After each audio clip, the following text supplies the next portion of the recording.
Okay, so the next thing that I want to talk about are my nuts and seeds that I use in the kitchen. Um, I'll start with chia seeds. Chia seeds are definitely an essential in my kitchen. They're used as a thickener in sauces. They're also used in smoothies. They're used in baked goods, sometimes as an egg replacer. I don't use it as an egg replacer personally, but I do know a lot of people do. But chia seeds are definitely an essential. And then in addition to that, I have hemp hearts, which are shelled hemp seeds. I use these a lot when I am making salads. I'll add it to the top of my salad. They're really good in essential fatty acids. They have a nice hearty, nutty taste. So they're a really good essential that is in my kitchen. And then in addition to that, I have flax meal, which is ground flax seeds. Generally, I buy whole flax seeds, but I couldn't find any in the store when I went to get this, so I bought the ground. I do prefer whole because it gives me the versatility when I'm cooking. So if I need whole flax seeds, I have them. If I need ground flax seeds, I can just take the whole flax seeds and grind them up. But either way, I use flax meal in my kitchen, and I use it a lot as an egg replacer. I also use it as just an addition to a lot of baked goods or other foods when I want to add extra fiber to the meal. And then the next that I have are walnuts. Walnuts I buy in bulk. They are definitely an essential item in my kitchen. I use them to make walnut meat, which walnut meat is a replacement for like ground beef. So you can put it in pasta sauce, like red tomato sauce for your pasta. You can use it in tacos and things like that. So walnut is definitely an essential in my kitchen. And then one of my favorite nuts that I have is cashews. These are raw cashews, and I use them a lot to make cheese sauces and cheeses.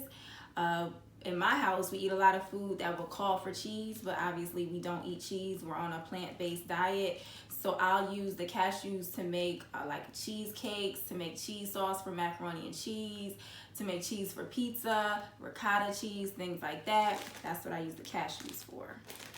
Now those are the main nuts that I have in my house. The one nut that's not here that I do use often is almonds.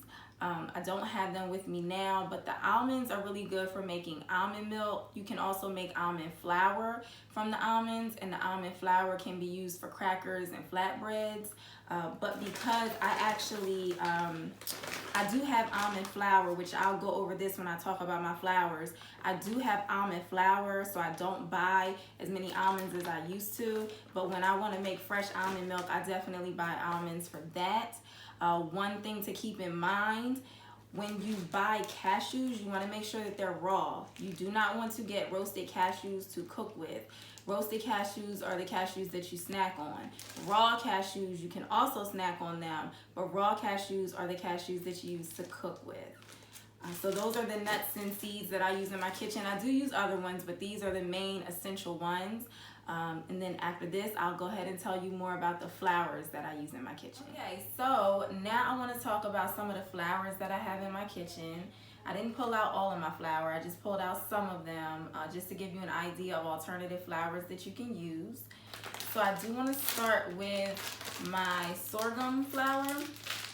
Sorghum flour I use a lot in baking, so I'll use it in breads and things like that. With sorghum flour, you often have to mix it with another flour, depending on what you're baking. So some baked goods, you cannot use sorghum flour by itself, but it's definitely an essential in my kitchen for a lot of baked goods. The next that I have is garbanzo bean flour or chickpea flour. This I use a lot when I'm making like eggy type of foods, or I also use it when I make patties. I make a lot of spinach patties and chard patties for my daughter, which could kind of remind you of an omelet with spinach or chard in it. So it still gives that eggy texture. I also use garbanzo bean flour when I fry foods because it gives a nice crispy coating on the foods. So this is definitely an essential in my kitchen. And then one of my all-time favorites is almond flour. So almond flour I use when I'm doing crackers, I use it for flatbreads, I use it for a lot of baking. It's just an all-around good flour. It adds a lot of fiber to our diet. One of my favorite things to do with it is make crackers, because I do make homemade crackers for my daughter as opposed to buying the conventional ones in the store. So almond flour it's essential for me. I will say it is quite expensive, so I have found it in bulk at Costco. So that's the best deal that I could get. I believe that this is a 3-pound bag, and I believe I got it for $12.99, which is a really good deal. Again, like I said, it's expensive, but it's worth it because it's very versatile and it's very high in fiber, and it's definitely an essential that you will want in your kitchen if you're transitioning to a plant-based lifestyle, or if you just want to add healthier ingredients in your pantry. So almond flour. And then the next thing I have here is a gluten-free flour blend. This particular one is Namaste. Now, there are all different kinds of gluten-free flour blends, and what I would suggest if you want to try to have a gluten-free blend in your kitchen is to try out different ones. Try them out in your favorite baked goods and see which ones you like. Some flour blends make baked goods gummy, or they don't give you the texture that you want, so you want to pick one that works well for you. Most of the flour blends that are on the market are pretty good. Like this one I think is pretty good, but there's some things that I don't like to use it for. For example, I make biscuits a lot, and sometimes this flour blend makes my biscuits gummy. So just keep in mind that if you want to get a gluten-free flour blend, you would want to find the best one for you.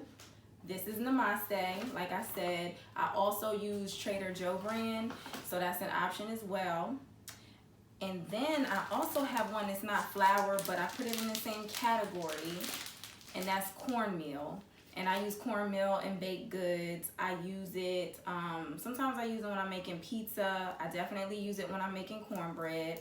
The one thing that you want to make sure when you get a cornmeal is to make sure that it is non-GMO, because a lot of corn on the market is GMO, which means the cornmeal would be GMO as well. So you just want to make sure that you get an organic, non-GMO cornmeal.